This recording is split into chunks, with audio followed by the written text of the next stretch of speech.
Terry. I'm an interpreter here at Silverwood Lake State Recreation Area in the beautiful San Bernardino Mountains of Southern California.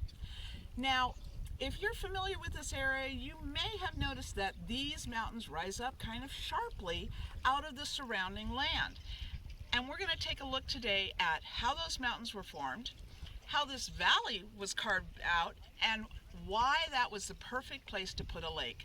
And yeah, I said put a lake because this lake is man-made. So we're going to see why we chose this spot for Silverwood Lake. The first thing we got to do is make our mountains. And that happens through a process called plate tectonics. And it's kind of like this Oreo cookie. Our earth has layers, just like this cookie does. You see, we've got a top layer, which is the crust. We've got under that a squishy layer. You all know what the inside of an Oreo looks like, a squishier layer that the top crust moves around on. And then we've got a hard layer underneath that called the lower mantle. Now this top layer, because it moves around so much, it breaks up into what are called plates. And the movement of those plates is what makes our landforms, like our oceans and valleys and mountains. It can move in three ways. The first of those is called divergent plates. And that is where the plates move apart from each other. And you can see it kind of forms a little space in there. That's how a lot of our valleys or oceans are formed. The second way is transform plates, and that's when the plates scrape past each other and parts scrape off and they can get stuck and then release, and that's where a lot of our earthquakes happen. Now, the third way that plates can react to each other is called convergent plates, and that's what actually formed these mountains.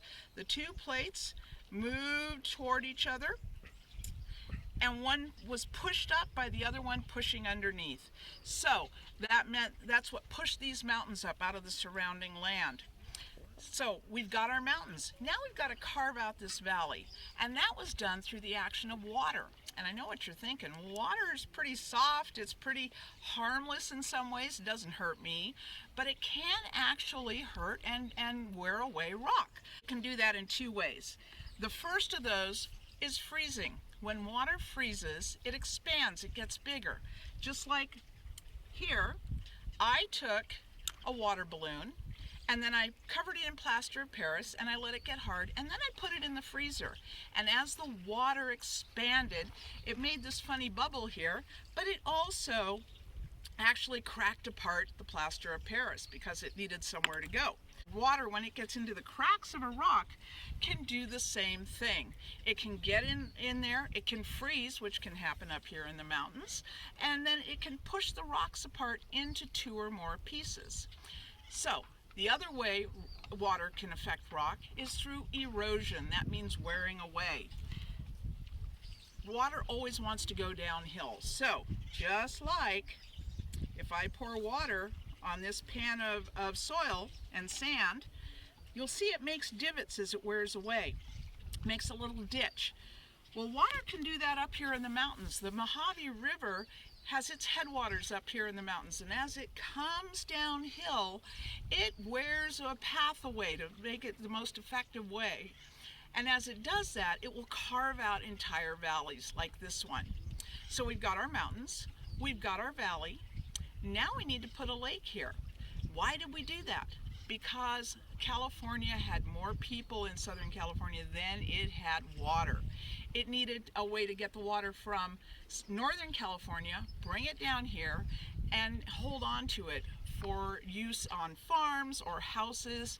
So the State Water Project was developed, and through canals and rivers, it sent water from Northern California to Southern California, where it was stored in reservoirs like this lake.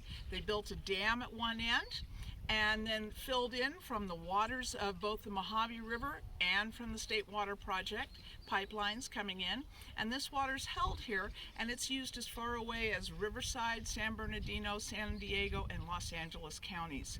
So you can see that through a thousands-year process, this lake came in the perfect place.